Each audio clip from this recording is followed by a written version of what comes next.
La grille va être mise en place. C'est la version 2 qui a l'avantage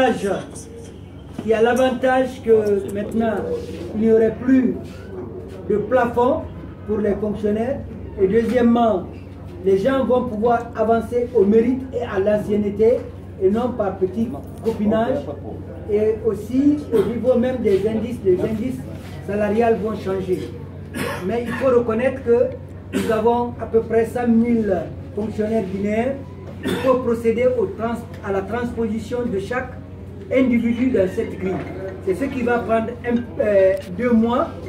Et dès que ces opérations vont terminer, la grille est rétroactive. C'est-à-dire que la nouvelle grille sera applicable le 1er janvier 2016, ce qui veut dire qu'on va faire un rappel pour les fonctionnaires. Même sur le prix du carburant, moi je dirais que l'accord trouvé dans l'intérêt de la nation guinéenne, que l'accord est responsable. Il faut avoir le courage de le dire. Nous avons rencontré l'ambassadeur des États-Unis qui n'a aucun droit de nous mentir. Nous avons rencontré par téléconférence le Fonds monétaire international. Nous avons rencontré la Banque mondiale. Nous avons écouté aussi, nous personnellement, vous avez vu ici la CFDT qui est venue nous apporter son expérience en matière de négociation.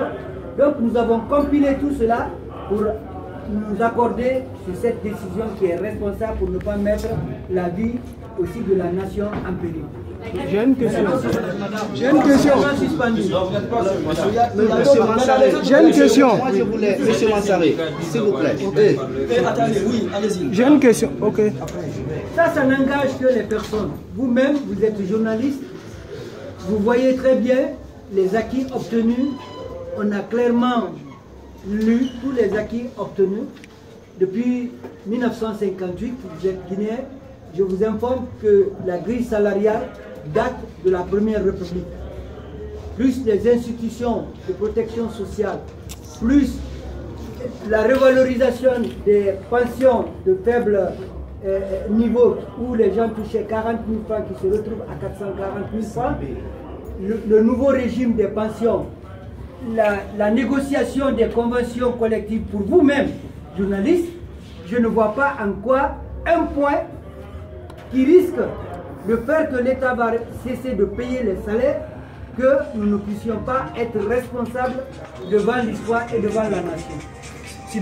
Oui, alors M. Mansaré, à vous entendre parler, on a l'impression, cette première proposition faite au gouvernement, le prix du carburant de 5 000 à 5 500, vous entendre parler, cela n'est plus d'actualité, donc il faut attendre maintenant le passage de la Guinée au conseil d'administration. Est-ce que c'est ce que vous voulez dire? Mais c'est bien sûr, c'est cela que je ne cesse de répéter depuis l'Assemblée jusque maintenant, je ne cesse de le dire. Il faut obligatoirement, pour ne pas que nous soyons en cessation de paiement, que les travailleurs ne reçoivent pas leur salaire pendant des années et des années, on est obligé d'accepter cette réalité. Mais la garantie est ceci. Oui, mon frère, je disais, général, s'il vous plaît, dans votre plateforme, protocole d'accord signé le 12 mai 2014, Votre voix. le point 6, vous avez parlé ici des déplacés. Mais sur cette fois-ci, je n'ai pas entendu le plan de déplacés. D'autant plus qu'en mois de novembre, il y a une technique qui a été faite pour le pays. Oui, par rapport aux déflatés, vous savez que depuis le deuxième régime, on ne fait que parler de ce dossier qui maintenant dépasse presque les 15 ans. En matière sociale, vous savez très bien qu'il y a des préemptions. Mais malgré cela, l'intercentrale CNTG-USTG s'est battu pour régulariser la situation de l'ensemble des déplacés. Et vous-même, vous dites que votre dossier se trouve maintenant au niveau du budget pour paiement. Mais il faut qu'on ait le courage aussi de dire que certains sont en train d'abuser. Certains sont en train d'abuser, sont en train de voler. Parce qu'il y a certains, aujourd'hui, qui ne sont plus déflatés, qui sont des fonctionnaires qui ont été recasés, mais qui continuent à défendre ou à se faire prévaloir comme étant déflatés. Mais la cause réelle des vrais déflatés, on est en train de résoudre l'ensemble. Ce qui reste, on va le résoudre, comme vous le dites, c'est au budget.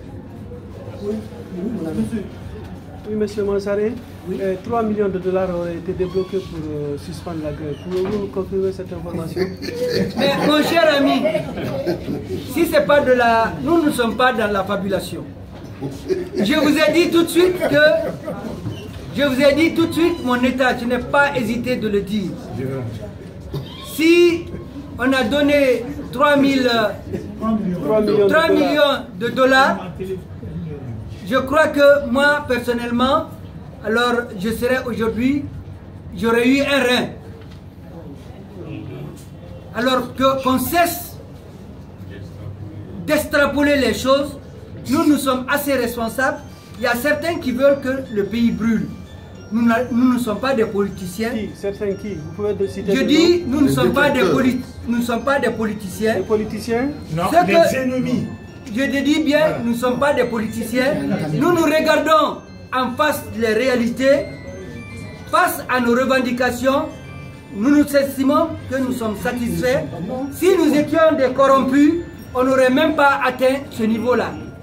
Donc si vous dites, heureusement que le camarade Siri, qui est un d'entre vous, était présent dans toutes les sessions de négociation. Et des fois, il relayait en direct toutes les négociations. Donc, vous pourrez comprendre et être tranquille qu'aucun des syndicalistes n'est corrompu ni corruptible. Et demain encore, ou après-demain, s'il y a violation, vous nous verrez sur le chemin. Le gouvernement nous verra sur le chemin. Nous ne sommes pas de ceux-là qu'on peut acheter l'âme. Je ne sais pas moi, il paraît que le journaliste doit dire quelque chose de vérifié, de clair et de précis.